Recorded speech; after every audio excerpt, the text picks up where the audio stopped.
Morning Business, French Tech. La French Tech, aujourd'hui c'est Nicolas Schweizer, cofondateur et directeur général de Lavie. Ce sont les alternatives végétales au porc et à la charcuterie industrielle. Objectif évidemment, favoriser une alimentation plus durable. Bonjour, merci d'être avec nous ce matin. Vous nous avez apporté vos produits. Je ne sais pas si on va goûter, on va voir. Mais en tout cas, nouvelle levée de fonds, 25 millions d'euros que vous annoncez ce matin. Et pourtant, qu'est-ce que c'est dur de lever des fonds en ce moment ? Je suis bien d'accord. Oui, donc on a beaucoup de chance, on est très heureux d'avoir réussi à faire cette levée dans le contexte actuel. C'est dur pour tout le monde et particulièrement pour la food tech. Tout à fait. Une espèce de mode qui est passée en fait.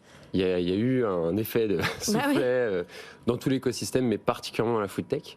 Et donc on a eu beaucoup de chance d'avoir le soutien d'investisseurs dans ce moment un peu particulier. Alors on avait connu le jambon, on a goûté on a avec testé Anthony, évidemment, on a goûté beaucoup de produits végétaux depuis la dernière fois que vous êtes venus, de marques différentes, ce qui veut dire que le marché se développe, se consolide. Là, vous passez à la boulette. Exactement. Donc on vient pour annoncer 3 grandes nouvelles, donc notre levée de fonds, 2 nouveaux produits qui sont donc une boulette italienne et une boulette asiatique.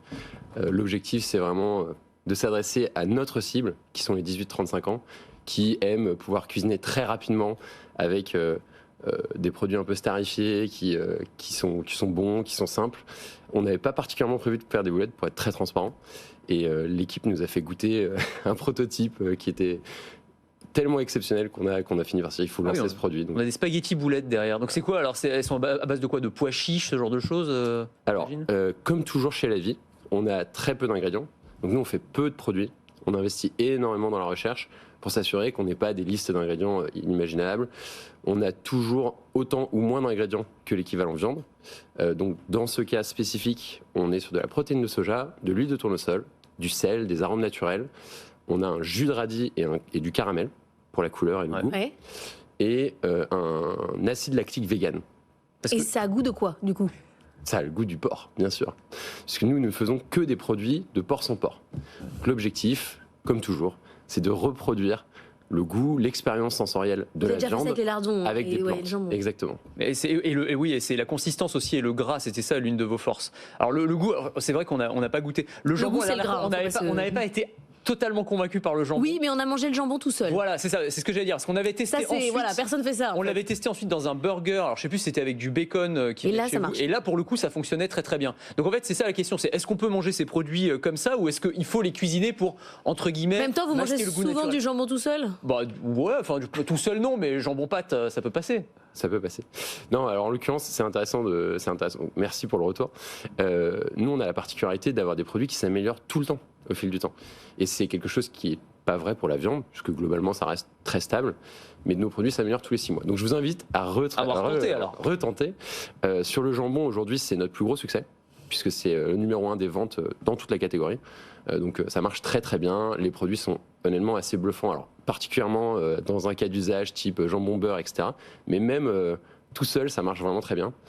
Voilà. Alors à quel point ça se développe aujourd'hui? 15 millions d'euros de chiffre d'affaires attendus en 2024. Vous avez une croissance annuelle moyenne de 131% par an depuis votre année de lancement. C'était en 2021. Vous avez donc ces levées de fonds qui s'enchaînent. Au total, 50 millions d'euros levés depuis le lancement. Aujourd'hui, le marché du végétal, il en est où dans son développement? Alors en France, la catégorie du végétal, des alternatives végétales à la viande, c'est plus 14% cette année.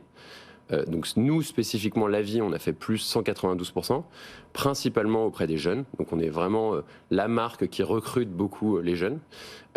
Et après, c'est quand même, tout va dans la bonne direction.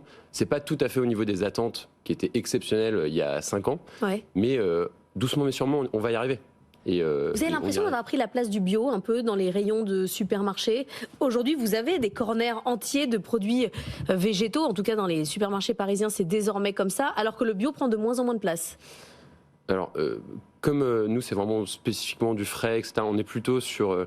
on va plutôt remplacer la charcuterie animale. Dans notre cas, spécifiquement, on est souvent placé avec la charcuterie. Les rayons de bio...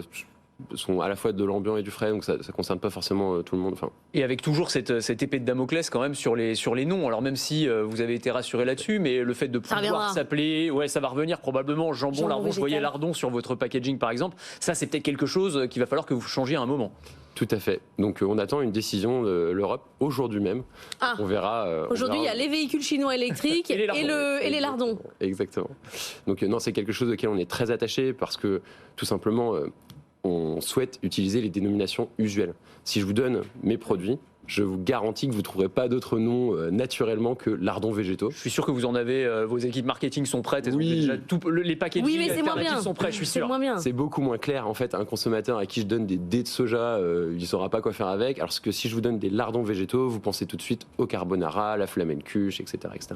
Évidemment. Merci beaucoup Nicolas Schweitzer d'être venu ce matin pour nous parler du développement de la vie dans